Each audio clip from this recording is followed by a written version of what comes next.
Although gold has been money for more than 5,000 years, I think that Bitcoin is at least 10 times better at being money than gold is. Don't believe me? Let me explain. Hey guys, welcome to the Bitcoin experience. In this video, I want to go over why I believe that Bitcoin is at least 10 times better at being money than gold is. Now, for many people, especially for gold bugs, that claim sounds absolutely absurd. In fact, most gold bugs always say that Bitcoin has no value because it's not physical, or it can be used as tooth filling, or whatever other crazy use cases they believe that something needs to have in order to be considered money or to be valuable. However, if you stick with me until the end of this video, I will explain my rationale and my thinking process so that you can understand how I got to this conclusion. On that note, if you want to benefit from something that I mentioned later in the video, then make sure you watch until the end because otherwise you will miss out on it. To do this, we'll compare gold versus Bitcoin based on the 5 properties that are commonly required for something to be considered a money. And once you have that framework, you'll be able to assess for yourself if my claim is accurate or if it's complete bullshit.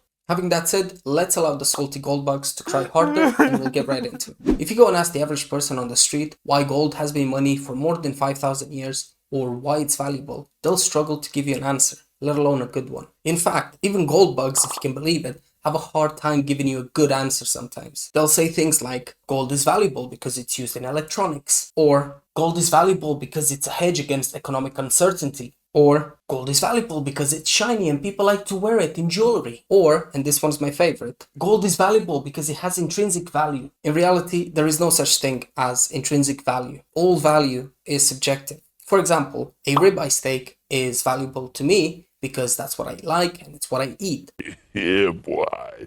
But it's completely worthless to a vegan because they would rather starve than eat an animal product. But I digress. So before we can talk about why Bitcoin is 10 times better at being money than gold is, I think it's important for me to help you understand how gold became the best money humanity has ever had until Bitcoin. Now, you might not know this, but historically, for something to be regarded as a money by free market participants, it needed to have 5 distinctive properties. Those properties are divisibility, durability, portability, recognizability, and most importantly, scarcity. In this video, we'll refer to those as monetary properties. So for something to be regarded as a money, it needs to be divisible, meaning you should be able to split it into smaller units, but also combine it into larger units. It needs to be durable, meaning it should be very hard or impossible for it to be destroyed or for it to decay, which means it can last for a very long time. It needs to be portable, meaning it should be lightweight and easy to carry around. It needs to be recognizable, meaning it should be easy to verify its authenticity. And finally, it needs to be scarce, meaning it should be rare or very hard to produce or extract. Now, although throughout human history, many things like shells, glass beads, salt, and many other things have been used as money, they all paled in comparison to gold when it came to the 5 monetary properties. Even other monetary metals like silver, bronze, or copper could not compete with gold for the best money spot. So out of all the things that humans have had access to over thousands of years, gold was the best based on the 5 monetary properties because it's soft and malleable, which means it can be split into smaller pieces, such as coins, as well as be melted and recast into large bars, making it divisible. It's pretty much indestructible due to its chemical composition, which allows it to be resistant to corrosion and tarnishing, making it durable. It's easy to carry around in a bag or a suitcase, although not always lightweight based on the amount, which makes it portable. As I'm editing the video, guys, I realized that I forgot to mention that gold can be assessed through conventional practices such as visual examination or physical testing, making it recognizable. And it's hard to find and extract due to its geological distribution, making it scarce. So next time you're asked, why is gold money? You'll be able to give a proper answer based on first principles and not on feelings. Hooray! Now that you know why gold is money, it's time to go over why Bitcoin is 10 times better at being money than gold is. So based on the 5 monetary properties, Bitcoin is extremely divisible as it can be split into 100 million units called satoshis or sats for short. So the same way 100 cents represent $1, 100 million sats represents 1 Bitcoin. Now, this property can be easily updated with a soft fork, which means that Bitcoin can become even more divisible in the future if needed. Compared to gold, Bitcoin's divisibility is much easier and much more practical. For example, you can easily transact in fractions of a Bitcoin with final settlement. Good luck paying for anything anywhere with gold dust, which is what's required for everyday spending. And Bitcoin's divisibility is better even when paying for high ticket items. Say you want to buy something that's worth $25,000 and you want to pay for it with one Bitcoin. Well, during that transaction, your Bitcoin is divided into the amount required for the purchase, the network transaction fees, and the change which gets returned to your wallet. All that happens automatically in the background without any extra effort from you. If you had to make that transaction using gold, you would have to find a place to melt down your bar of gold, cast a piece of gold worth $25,000, and then use that to make your purchase. Does that sound easier than just pressing a send button in an app?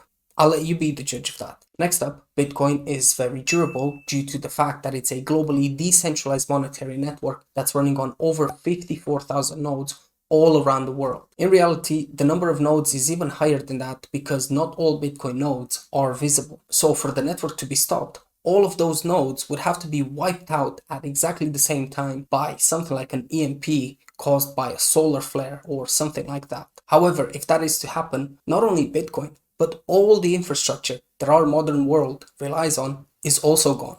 And just to be clear, in that scenario, gold won't be much of a help to you either. Guns, bullets, and canned food is what you want in such a situation. Bitcoin is also very portable as it can be carried around easily in vastly different amounts without any extra costs. For example, you can store and take with you either 1 satoshi or 1 million bitcoins by simply having 12 or 24 words written on a piece of paper or engraved in a steel plate. In fact, you can just memorize the 12 or 24 words and store them in your head if you need to cross a border with nothing or even completely naked. Nobody would or could know that you are carrying Bitcoin with you. There is no other asset in the world that allows for such portability. This comes in very handy if you need to flee your country due to war or persecution. Good luck doing that with gold. You might get away with taking some gold dust, but you're not going to take any significant amount without having to declare it or even risk getting it confiscated. When it comes to recognizability, Bitcoin is easy to authenticate and it can be mathematically verified as legitimate. Given how easy and inexpensive it is to run a Bitcoin node, you can verify that every single Bitcoin transaction that you receive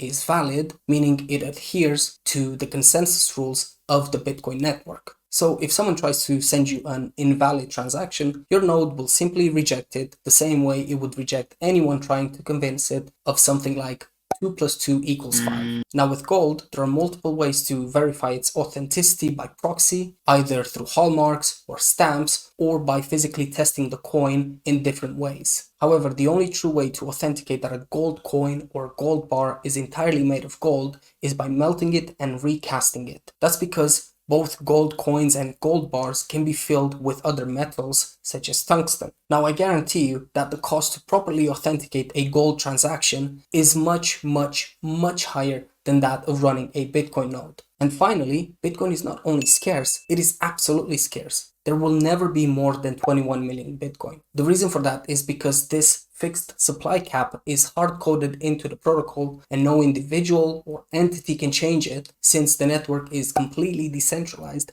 as I mentioned earlier. Practically, you can change the code since Bitcoin is open source and you can make it so that the maximum supply is 42 million coins or an infinite amount, whatever you want, and you can run that version of the software on your node. What you cannot do, however, is make all those changes on all the tens of thousands of nodes running the Bitcoin Core software because every single node chooses which version of the software to run. Now gold, on the other hand, is only relatively scarce as its availability is dictated by our technological capabilities and the amount of resources that we dedicate towards extracting it. With regards to Bitcoin, no matter how much computing power, however powerful computers get, or how much energy we throw at the protocol, the supply cap cannot exceed 21 million coins, as the supply cap is based on mathematics and is enforced by every single node in the network. And just as a bonus for those of you who are still watching, let me give you one last reason why Bitcoin is 10 times better at being money than gold is.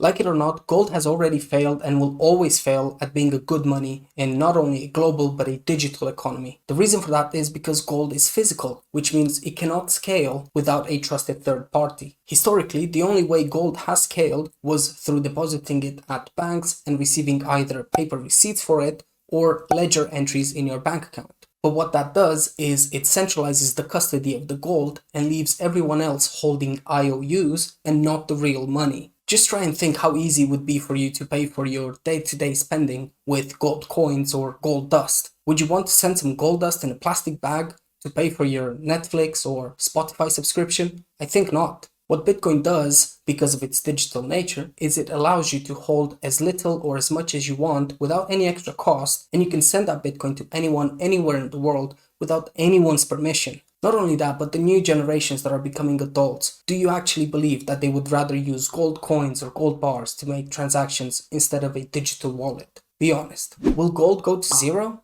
I don't think so. There are still many people out there who see it as money, even though they don't buy the physical. Instead, they buy IOUs in the form of ETF shares or futures contracts, which, by the way, have been used for decades by central banks to suppress the price of gold. According to Larry Lepard, had it not been for this price suppression, gold should be currently trading at around $80,000 per ounce. You know, Bitcoin is important because it's sound money that the government can't fuck with.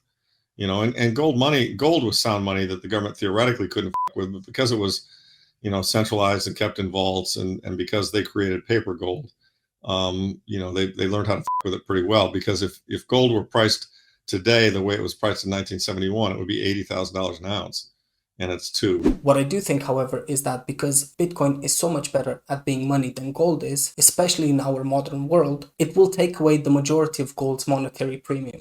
At that point, gold's price will probably be dictated by its industrial uses or it being used in jewelry or be held as a collectible. But that's just my opinion. Right, that's it for this video, guys. Thank you so much for sticking with me until the end. I really appreciate you guys giving me the time to explain my position and my thinking process, and to show my appreciation for you watching this video until the end. I want to reward you by sending you some Bitcoin. Yes!